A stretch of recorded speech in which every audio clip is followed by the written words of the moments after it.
when we watch it, we're nude.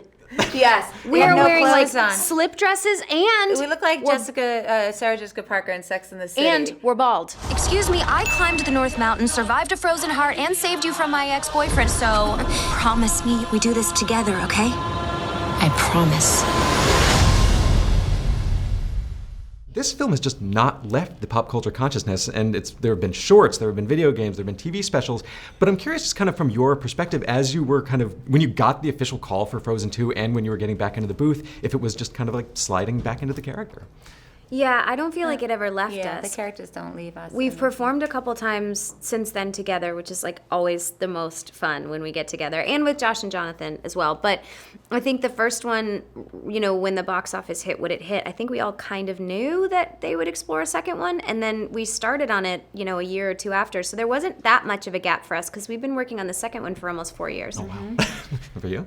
No, it's the same thing. I think that we are one with our characters, or they've sort of, you know, where one begins, the other ends, and because they're so collaborative, they really extract a lot out of us and are inspired by a lot of who we are and have used that essence in the characters. No. No. Ironically, it wasn't because of all the aforementioned things. You have to play a different version of these characters, almost a heightened version for the ancillary products. When you're doing stuff for a theme park, you can't do an intimate performance. And so for me, it was about tapping back into, at the beginning of every one of my sessions, I would have Jeff, our brilliant editor, play back some of the original VO from the first Frozen so that I could tap into essentially that guy. But I also wanted to give his voice a little bit more gravity in this one because he is older and hopefully a little wiser. Oh, how I wish this could last forever. And yet change mocks us with her beauty. What's that? Forgive me, maturity is making me poetic.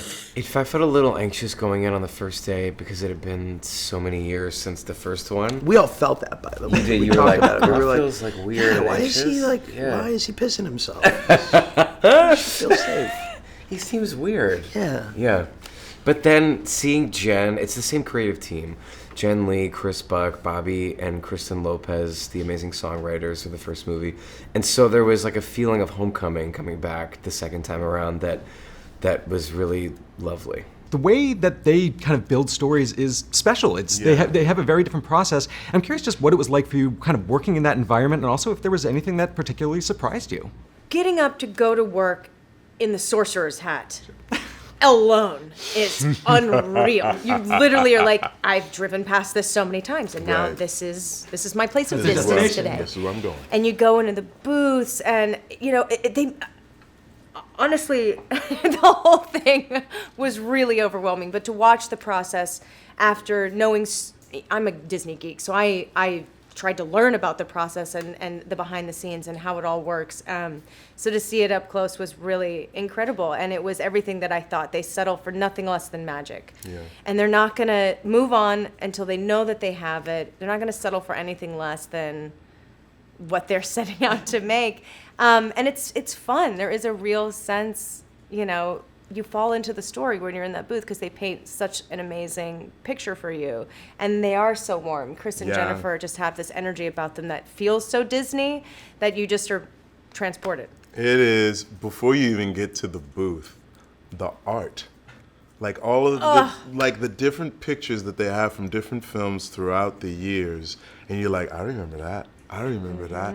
Like, and just like the art that inspires the film. Like, it might not have been something in the film itself, but like a picture that like sort of you saw the inspiration for something that took place on screen. And so you're like, okay, I'm stepping into magic, right? And then there's a sense of play too, because you get downstairs, there's a ping pong table, and sometimes I would take a break and I'd be like, it's the best office thing anybody you can want to pong?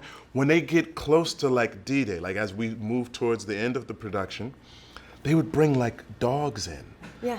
For people to pet, because they're there around the clock, animating, producing this thing, and they're like, oh, let me pet the puppy. Like, this feels good, because they maintain a sense of joy even when things are difficult, right? And I think that's kind of like the story of the film. Like, there's joy in the midst of the difficulty because there's such beauty in the final product.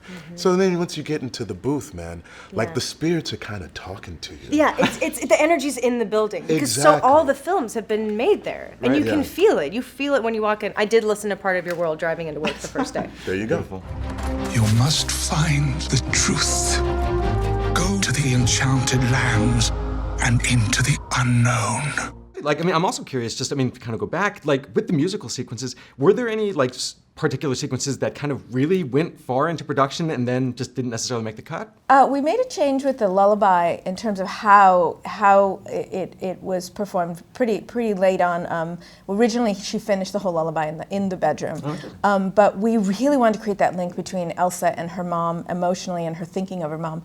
So the idea to go out the window and soar to the modern day came pretty late and was just a great discovery, and it really grounded me in a moment with Elsa that became special. She's got a beautiful song. Yeah. I'm excited. Go. No. I'm just excited because I since my son was a baby, I sang him Disney lullabies to put him to sleep, and so when I found out I was singing a Disney lullaby, it blew my mind because now I sing that song to my son, and just thinking of all the other parents that are going to do that, it just really warmed my heart to no end. That's amazing. You guys both have two of my favorite songs in this film. Thank you. And to start with just Olaf's, like, I love that he's kind of having a joyous existential crisis, basically. And I'm curious just kind of your first reaction to the track and also just kind of working with, My third time working with Bobby, second time working with Bobby and Kristen as a collaborative team, Book of Mormon, Frozen, now Frozen 2. They never cease to amaze me with how their songs surprise me. Because it is, just like In Summer was this brilliant commentary on this character who is so naive about life, but so celebratory about it. This is also the perfect example of a character who's dealing with an existential crisis, but at his core really still wants to hold on to the joys of being a child. So it just was brilliant. And his song steals the entire movie. You heard it here first, or maybe ballad eighth. on the soundtrack. Did not see it coming. Incredible. And the animators tap into it brilliantly too. Yeah, they do. It's brilliantly animated. Well, I mean, actually, there is kind of a weird, interesting foundational element that you guys have with like the siren song that plays particularly into the unknown. Well, yeah, it's funny you should mention that because we had a song for that slot that didn't have the siren part, and there was no voice in the story yet. And that song fell to the floor because it didn't feel like it could be boarded. Once the voice came into it and we wrote Into the Unknown, it gave us that motif, that sort of to use throughout the film, and it gave us this duet that was a lot more interesting to watch. It also really helped us constantly be aware, because with the story and the brilliant story minds at Animation, they kept saying, we need to make sure we always know what the through line of this movie is. And it gave us this quick shorthand. Whenever you heard that, you remembered what the overarching want was for Elsa. Has Elsa seemed weird to you? She seems like Elsa.